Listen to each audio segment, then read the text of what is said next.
about you, but I could go for a trip to Disney's Animal Kingdom, which is really convenient because that's where we are. Also, sorry you're a little bit crooked. It happens.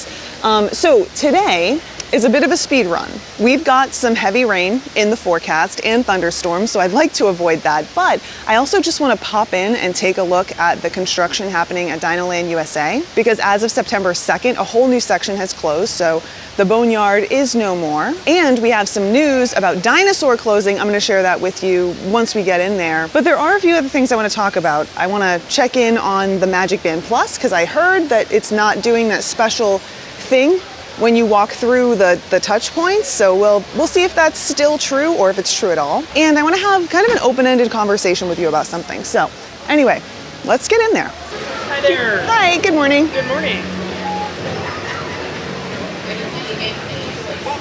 Enjoy. Thank you.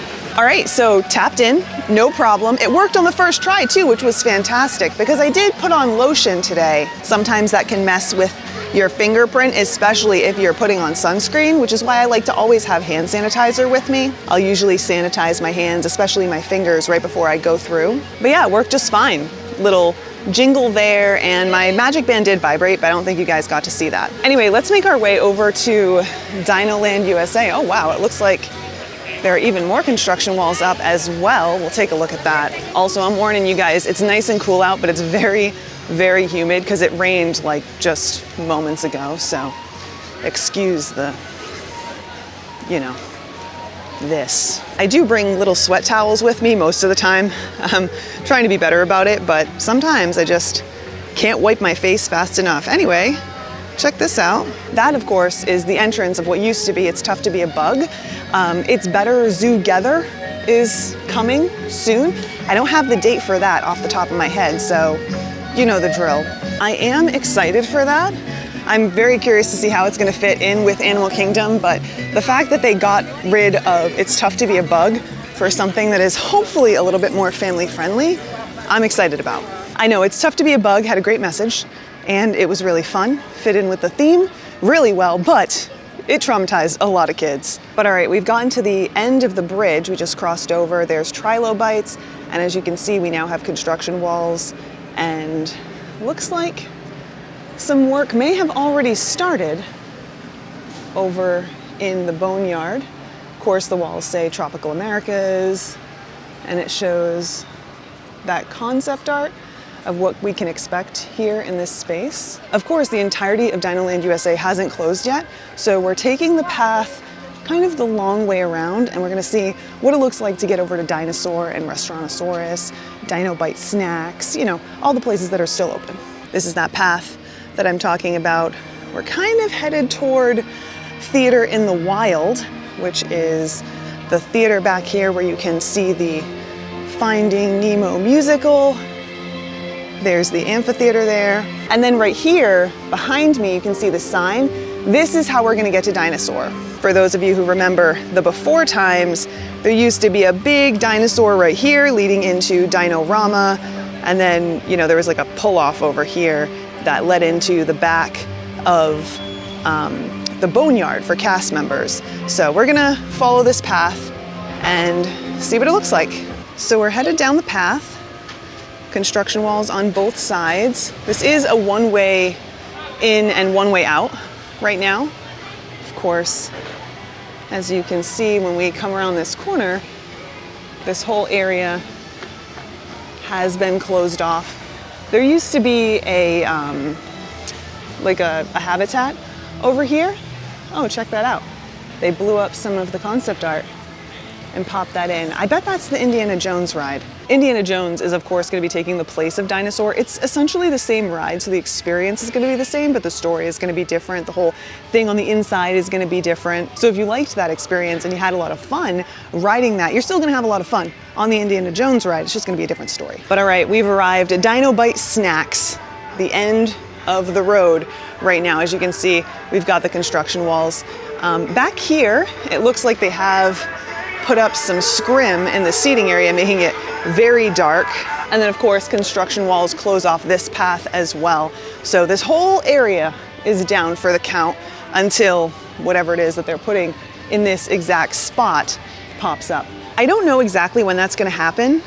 I want to say 2027 to 2030. That's not a piece of information that I have stowed in my noggin at this very moment. Now, Disney may have announced something, but every time I've seen a date, it's always someone's speculation, so I'm not putting too much stock in it. But even so, when Disney tells us when these things are going to be open, you never know, because they're very flexible with their deadlines. So we'll just have to wait and see.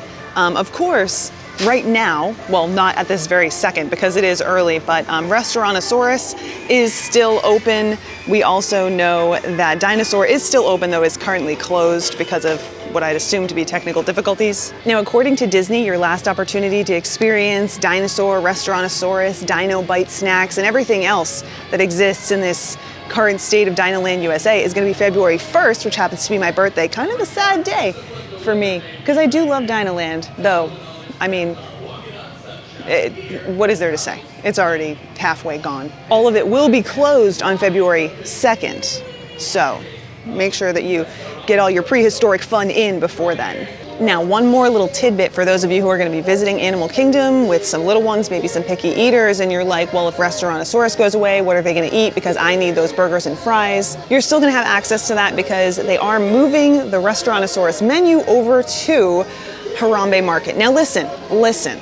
I'm sure some of you had a visceral reaction to that news, just like I did, because I love Harambe Market. I think that it's a fantastic dining option. It's probably one of my favorite quick services located inside one of the Walt Disney World theme parks. So it's hardly easy news to swallow, but here's what I want to do. I want to take a collective breath. You, me, all of us together. This is a temporary change. Also, we don't really know what it's gonna look like. Sure, they might be tossing out the entire Harambe Market menu and throwing burgers and fries in there, which would be very disappointing. But there's also the possibility that they're adding to the menu, adding burgers and fries, and also having some of that Harambe Market menu that we all know and love. So let's take a collective breath, which again, I know is a lot harder to do than it sounds because Disney has made some questionable decisions recently. Still, we don't know what we don't know. You know, we just have to wait. So we'll report back. But I do think that it's good that they are moving burgers and fries to another location because Animal Kingdom has some interesting menu options that aren't going to be right for everybody. So as pedestrian as chicken strips and burgers seem, that's the type of menu that gets some of us through our Disney days and ultimately through our vacations. So I am glad to see that it's sticking around, but also I'm crossing my fingers that they don't mess this up at Harambe Market. Also, yes, if you've noticed, and I'm sure you have, I am drenched. Like I said earlier, it's nice and cool out, which is kind of crazy. I think it's only 77 degrees, which is amazing, you know, and the sun's behind clouds, so we don't get that searing heat. But because it rained earlier, it's like we're all swimming out here. It's really no big deal, though. Everyone's sweaty. It's just part of it here in Florida. Anyway, now that we've seen pretty much everything there is to see here in DinoLand USA, let's make our way back toward the front of the park because this basically concludes our little speed run to DinoLand. But there are still a few things that I want to talk to you about, so we'll chat about it on our way out. So do you remember how earlier I said something about an open-ended question that I wanted to just kind of toss out there? We kind of talked about this the other day when we were getting into the things that I think you need to know about visiting Mickey's Not So Scary Halloween Party. I had mentioned that there's information that people like myself share, other people share as well, and I think that sometimes that blurs the line between what our experiences are and what the promise that Disney is making is. In the context of Mickey's Not So Scary Halloween Party, drummers. I think we might have to move so it's a little bit quieter. Anyway, in the context of Mickey's Not So Scary Halloween Party, one of these tidbits that is kind of blurry is that you can expect lower wait times when you're visiting one of these parties. Now, like I said, I just want to have this conversation with you and I want to hear what you guys have to say because maybe I'm mistaken and that's fair, you know, that happens. But there seems to have been this time where that was part of what Disney was selling you.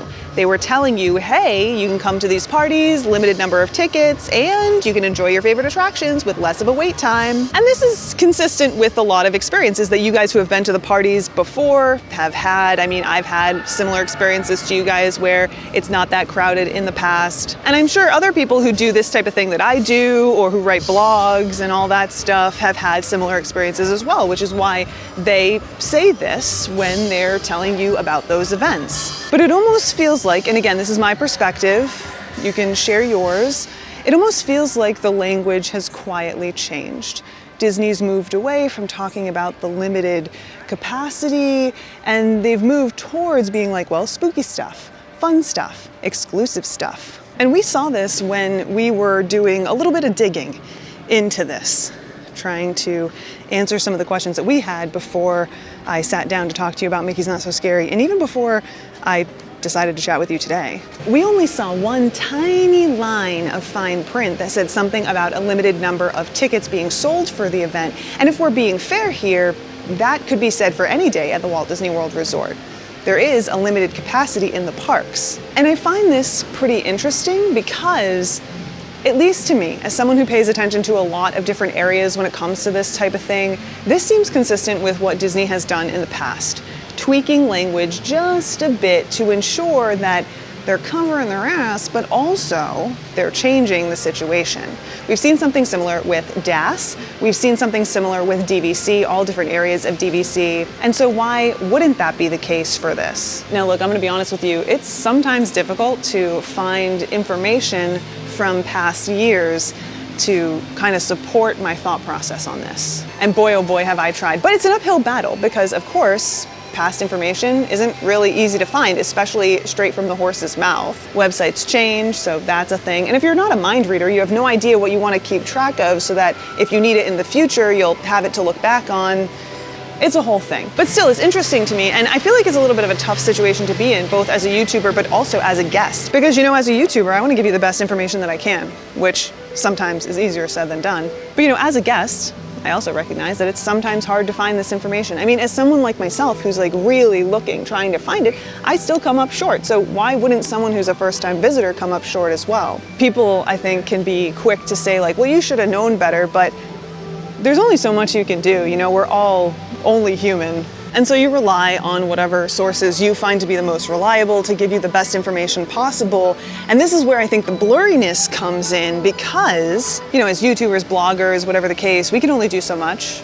We're going off of what Disney tells us as well. We just might have more experience with it than you guys do, so we're catching the things that you may have missed. But we're also blending our experiences and sharing those experiences with you so that you have the knowledge that you need. And this is where it gets weird. This is where it gets blurry, and this is where I have questions. In the age of social media marketing, do you think that it's possible, again, open-ended, I don't have an answer for you here. Do you think that it's possible that Disney is leaning on content creators, people who are sharing information, sharing their experiences to sell these events based on their past experiences while also tweaking things, giving them, Disney, the plausible deniability of like, well, they just got it wrong.